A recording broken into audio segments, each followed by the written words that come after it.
Hello दोस्तों, good morning. स्वागत है एक बार फिर से आप सभी का एमजेटी एजुकेशन में। दोस्तों आज है 7 नवंबर। आज की वीडियो में हम लोग बात करेंगे 7 नवंबर 2021 के करंट अफेयर के सभी इंपॉर्टेंट क्वेश्चंस के बारे में। पूरी वीडियो ध्यान से देखिएगा, पूरी वीडियो डिटेल में आपको समझाई गई है। अगर वीडियो पसंद आए वीडियो को लाइक और शेयर जरूर कर देना। चैनल को सब्सक्राइब कर लो, बेल आइकन को प्रेस कर लो, जिससे आने वाली वीडियोज का भी नोटिफिकेशन आप तक पहुंचता रहे। इस वीडियो की पीडीएफ फाइल और डिटेल्स के साथ क्विज मिलेगी आपको हमारे एप्लीकेशन पर।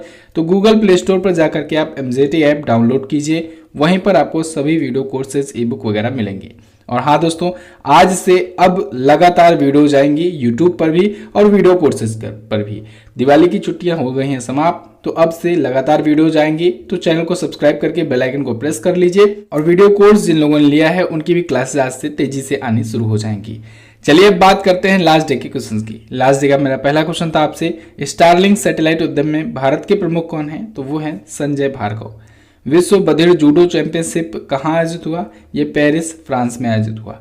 इजराइल के वर्तमान राष्ट्रपति हैं इसाक हर्जोग। नेफ्टाली बेनेट यहाँ के करंट टाइम पर प्राइम मिनिस्टर हैं।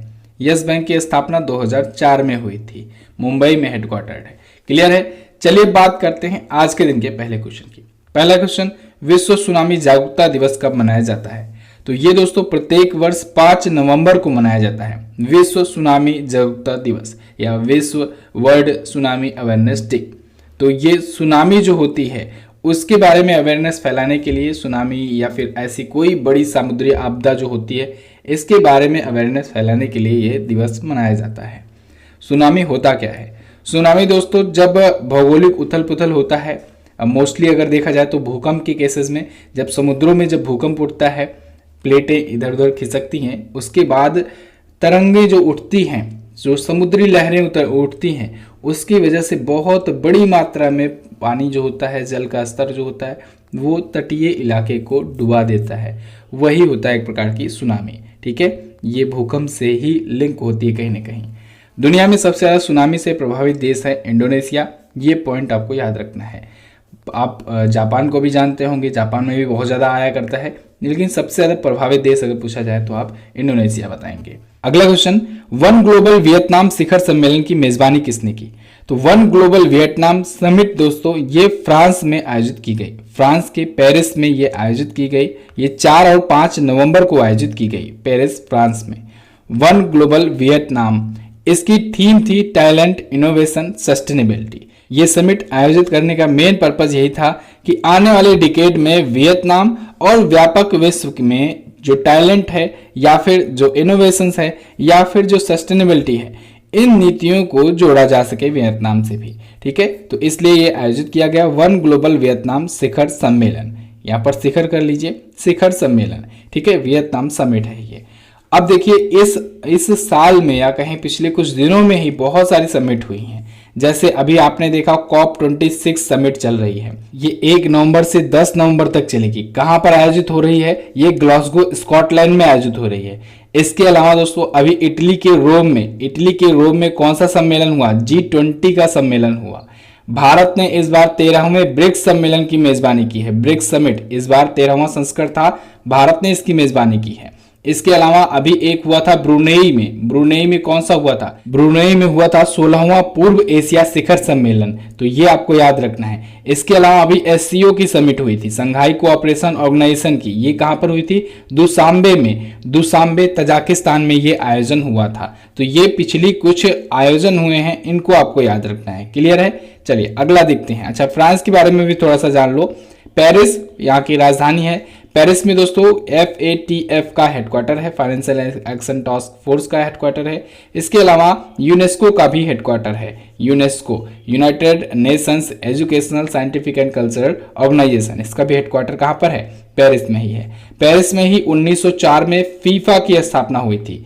फीफा की स्थापना कहाँ पर हुई थी? पेरिस में। हालांकि इसका हेडक्वार्टर ज्यूरिख में है। क्लियर? यूरो यहाँ की करेंसी होती है। नेशनल असेंबली यहाँ की संसद का नाम। इमैनुअल मैक्रोन यहाँ के होते हैं राष्ट्रपति, वर्तमान में हैं। क्लियर है? फ्रांस यहाँ पर आपको वर्ल्ड मैप पे दिख रहा है। अगला देखते हैं, दुनिया का पहला पृथ्वी विज्ञान उपग्रह किसने लॉन्च किया? तो चाइना ने दुनिया का पहला पृथ्वी विज्ञान उपग्रह लॉन्च किया है। चाइना ये पृथ्वी विज्ञान सैटेलाइट अभी हाल ही में लॉन्च किया है। दुनिया का ऐसा पहला सैटेलाइट है। इसने अपने उत्तरी सांक्सी प्रांत से ताई युआन सैटेलाइट लॉन्च सेंटर से इसे लॉन्च किया है। इसका नाम है गुआंगमू। क्या नाम है? गुआंगमू। और रॉकेट का नाम है लॉन्ग मार्च 6। क्लियर? लॉन्ग मार्च सीरीज जो है, ये रॉकेट की सीरीज, ये चाइना की है, इसको आपको याद रखना है। गुआंगमू जो है ये इस सैटेलाइट का लॉन्च है, ये नाम है। पृथ्वी विज्ञान उपग्रह है, ये पृथ्वी के साइंस के बारे में ये समझने के लिए लॉन्च किया गया है। इस टाइप का ये पहला सैटेलाइट है। क्लियर? अच्छा, चाइना का जो मंगल मिशन है उसके बारे में आपको क्या पता है? चाइना ने दोस्तों तियानवेन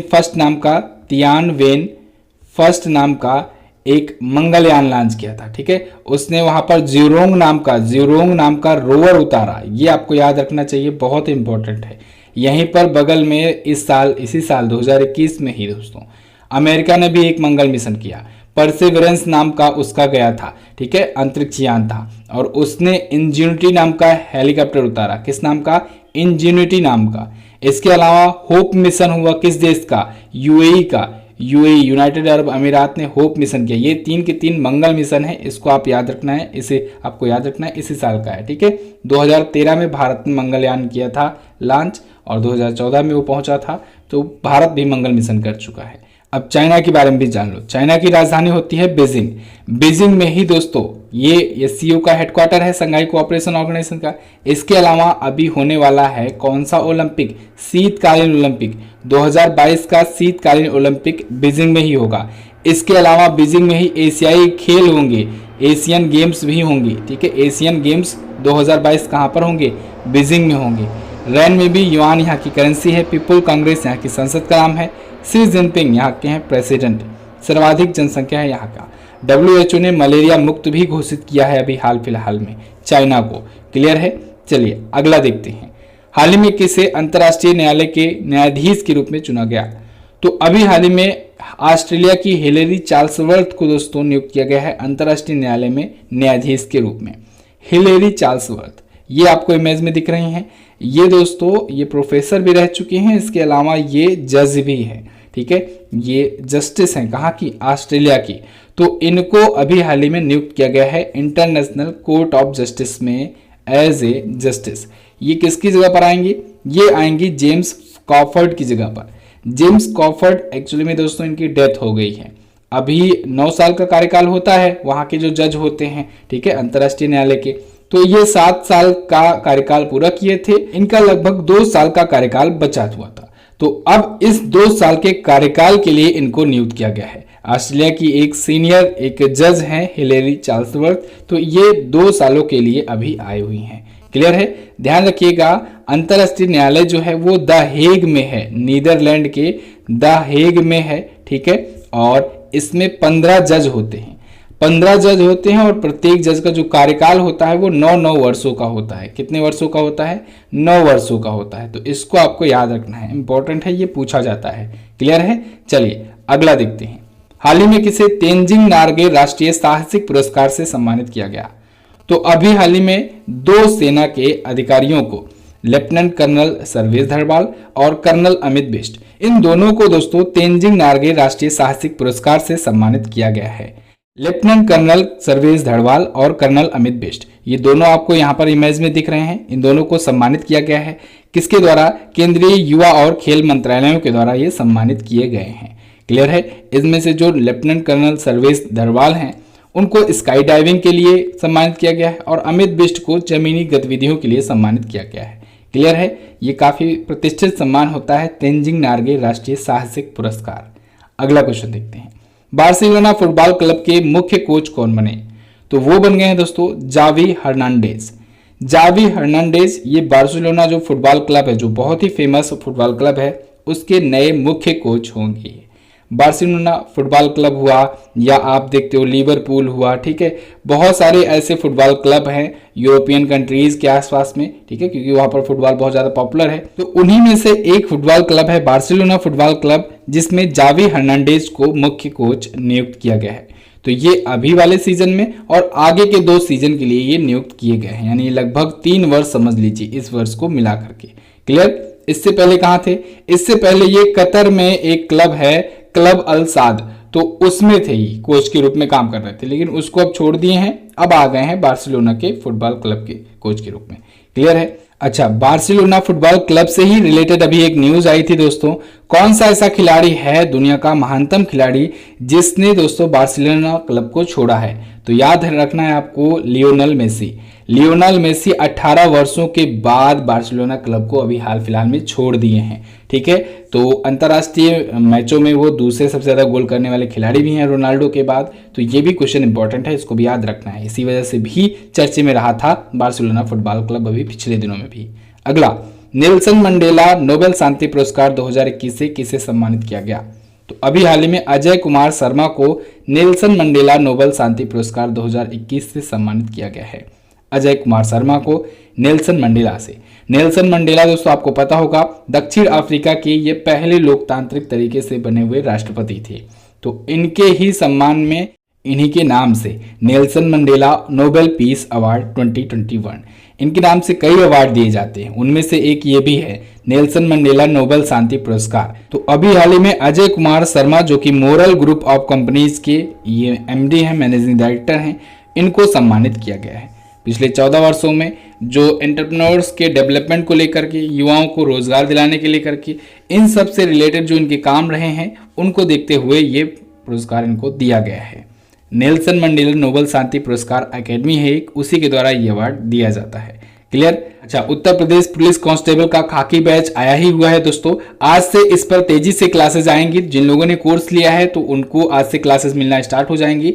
जिन लोगों ने अभी भी नहीं लिया है वो इस कांस्टेबल बैच को ज्वाइन कर सकते हैं। हालांकि ऑफर तो अब खत्म हो चुका है, दीपावली तक इस पर ऑफर था। बहुत सारे बच्चों ने, बहुत सारे स्टूडेंट ने इसका फायदा भी उठाया। तो आप जाइए, पता कीजिए, देखिए अब ये कितने में है खाकी बैच, और इसको अगर आप लेना चाहते हैं तो आप संपर्क भी कर सकते हैं। तो आपको व्हाट्सएप नंबर दिया गया है, तो आप वहां से बात कर सकते हैं, कंसल्ट कर सकते हैं। अगला, हाल ही में किस देश ने विदेशी मुद्रा के उपयोग पर रोक लगाया? तो अभी हाल ही में दोस्तों अफगानिस्तान ने विदेशी मुद्रा के उपयोग पर बैन लगा दिया है। अफगानिस्तान की जो नई सरकार है, तालिबान सरकार कह सकते हैं हम लोग, उसने ये घोषणा की है कि अफगानिस्तान में अब विदेशी मुद्रा से लेन देन नहीं होगा। अफगानिस्तान में अफगानी मुद्रा ही चलेगी। अब देखिए, ये डिसीजन दोस्तों ऐसे टाइम पर आया है जब वहां की बैंकें ऑलरेडी जूझ रही हैं। वहां के लोग ऑलरेडी करेंसी को लेकर के लाइन में, कतारों में खड़े रहते हैं। करेंसी की कमी वहां पर बैंकों में अभी वैसे ही है। ऊपर से ये डिसीजन आ गया कि विदेशी मुद्रा चलेगी नहीं, तो यानी कि अब और ज्यादा प्रॉब्लम्स होने वाली है वहां पर। तो हर चीज तो बंदूक से चलती नहीं है। देखते हैं अब आगे यहाँ पर कैसे होता है। ठीक है, क्या होता है। चलिए, तो अफगानिस्तान में जो तालिबान सरकार है दोस्तों, उसके नए प्रधानमंत्री मुल्ला मोहम्मद हसन अखुंद बनाए गए हैं। इनका नाम आपको याद रखना है। क्लियर है?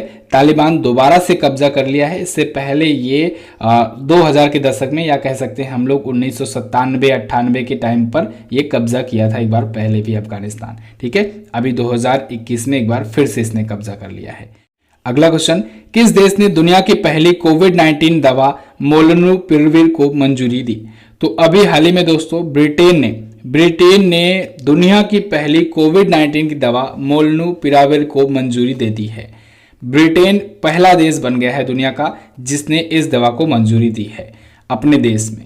ये कोविड-19 की दवा बताई जा रही है, लेकिन यहाँ पर ध्यान देने वाली बात यह है कि जो अभी जैसे ही इन्फेक्ट हुए हैं, ठीक है, जैसे ही उनकी पॉजिटिव रिपोर्ट आई है, तुरंत ही अगर इनकी दवा शुरू कर दी जाती है तो फिर ही अगले 30 दिनों में ये काम करेगी।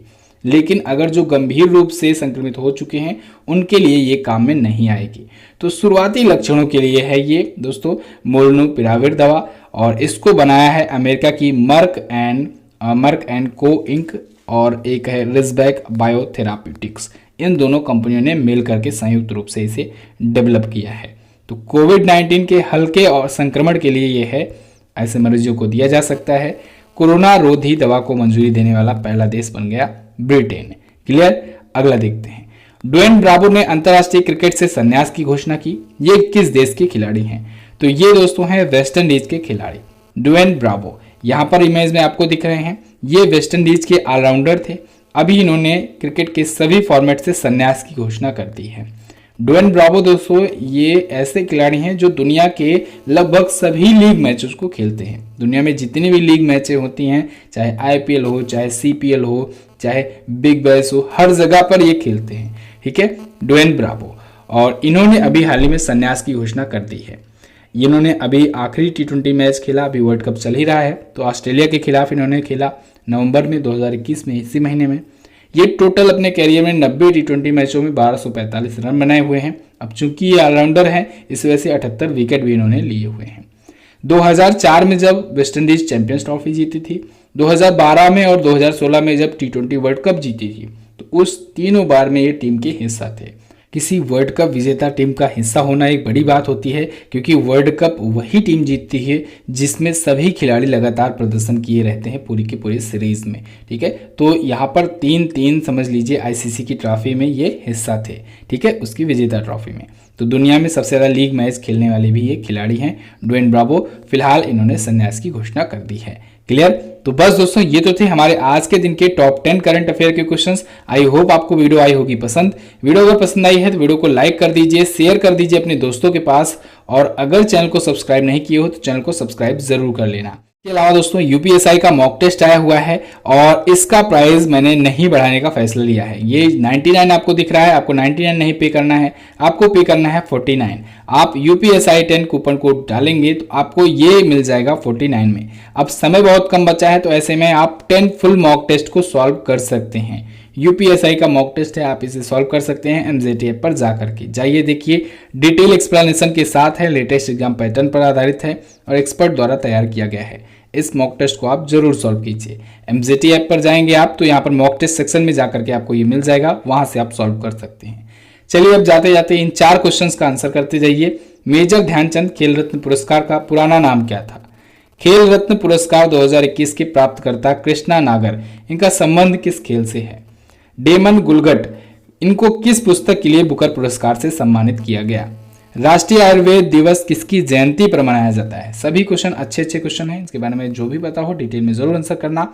मिलते हैं दोस्तों अगली वीडियो में, तब तक के लिए नमस्कार, जय हिंद, वंदे मातरम।